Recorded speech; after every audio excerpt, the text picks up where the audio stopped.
Hey, welcome to Hypnotic Storytelling. My name is Robin, and I'm answering some of the questions I've been getting in from you in this series of videos. So, I've got a question here from James, who asks, how do I weave the therapeutic messages into stories without sounding or coming across as strange? I think that probably goes with this question from Arash. How do you comfortably apply it without sounding like a manipulator or a douchebag? Now, these are very good questions. And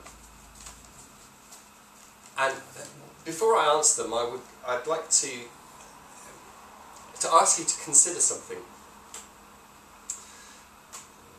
If you choose to tell stories hypnotically in order to create some kind of change in somebody else, you are being manipulative. Okay? There's no question about it. So get happy with that and know what your intention is. You need to think about when it's appropriate to make that choice in the first place. When do you do that? It's not always appropriate.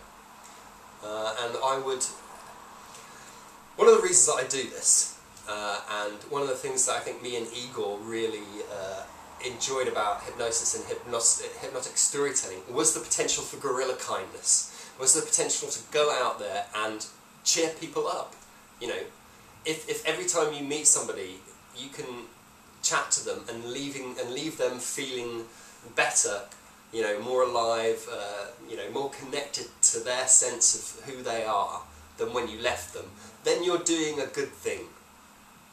And if that's your purpose in storytelling, you should have no fear about being a douchebag. Just go out there and spread a little happiness.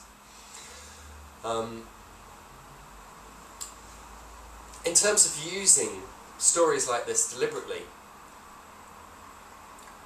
just remember we tell stories all the time, and using hypnotic stories skillfully and with intention is no different from that situation where your friend comes to you and says, you know, oh my God, you know, I've just totaled my car, I don't know what to do, you know, I need to get to work tomorrow, but I can't get a new car until the insurance, you know, coughs up XYZ.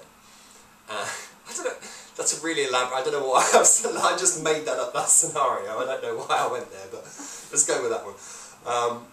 And you know, you come in and you'll say, oh my God, you know, the first, a common response to that kind of situation is to go, oh my God, you know, that's a terrible thing to happen.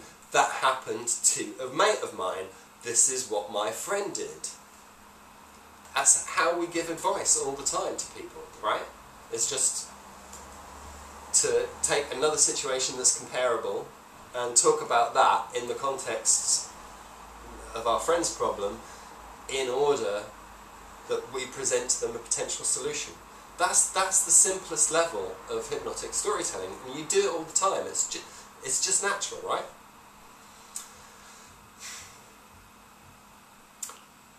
As long as you're carrying that fear that what you're doing is manipulative, or that you're doing something strange, that is how it will come across.